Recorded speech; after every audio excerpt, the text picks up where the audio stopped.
I'm watching a adult cartoon called Archer, which is basically about a spy named Sterling Archer who works for an intelligence agency run by his mom, and that creates for a lot of comedic scenes and plot lines and everything. But specifically, there was one episode where the accountant of this agency has come across some suits and shoes that Archer needs.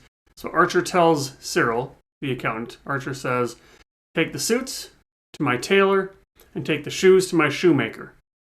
And Cyril says, wait, what? You have a shoemaker? And Archer looks puzzled for a second before finally saying, do you not? Now, this is a funny joke that's supposed to shine the light of absurdity on this self-centered guy named Archer and all the shenanigans that go along with that. Because, of course, he would assume that everybody has a shoemaker because he's in his little bubble.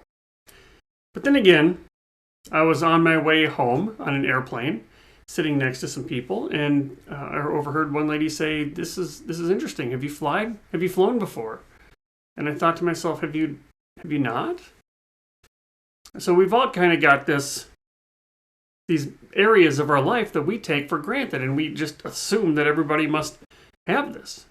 But it's simply not true, and it's certainly not true if you take a global perspective. So let's, for a second, just look at how this happens. Think about over time, you've got, your life has gotten better somehow over time. Now, this could be your life, your actual life, or this could be your family history. Either way you want to slice this, your life, you're better off now than either you or your family were in the past. I mean, just materially, 20, 30 years ago, you've got a better TV than you used to have. Your car is better and safer than it used to be. You've got a supercomputer in your pocket that you never used to have. Right? So your life is better off. If you go back to your, even just a couple of generations, say your grandparents, like they would think you were living a dream life if they could see how you were living right now. So we are better off, and we're always getting better off. But it doesn't feel like that. It doesn't feel like that because what we want seems to always supersede what we have. We focus on what we don't have. We focus on what we want rather than what we actually have. In other words, we're on what psychologists call a hedonic treadmill, on this constant, never-ending pursuit of more. Striving, and for what? We never know. We'll never get there.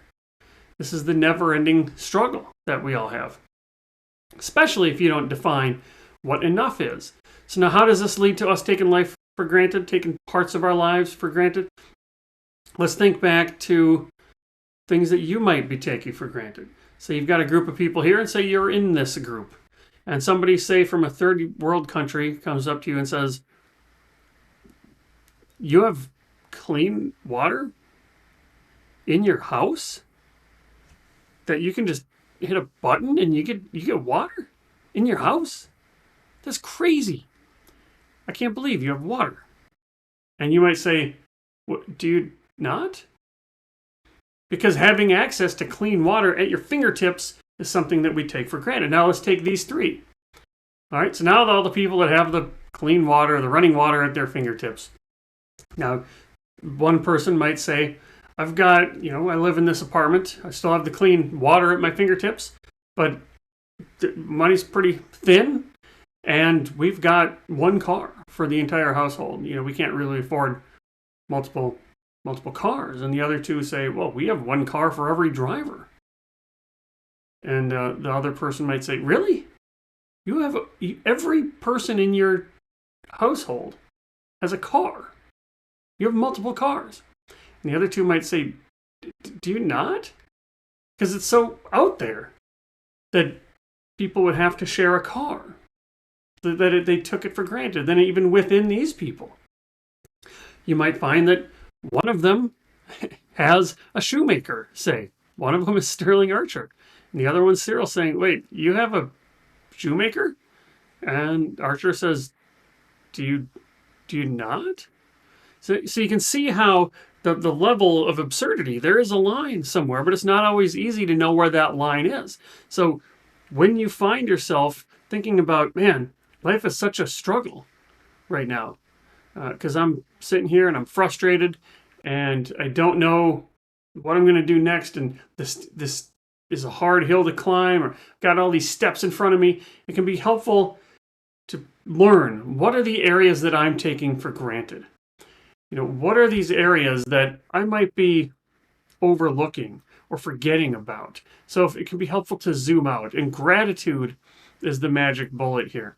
If you can, gratitude doesn't mean that you avoid the things that you have to deal with. It doesn't mean that you're a doormat.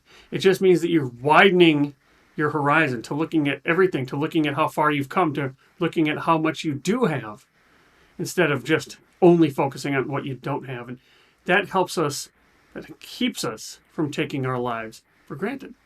You get one life. Live intentionally. Greetings, Derek again. Thank you so much for watching. If you want to learn more, please head to meaning.blog, and there you can learn about all things related to money and mindset and purpose and meaning. And you'll be able to find out how we might be able to work together. You'll find more articles. You'll find links to videos. You'll find online courses, all kinds of things to get you going on your journey towards living more intentionally.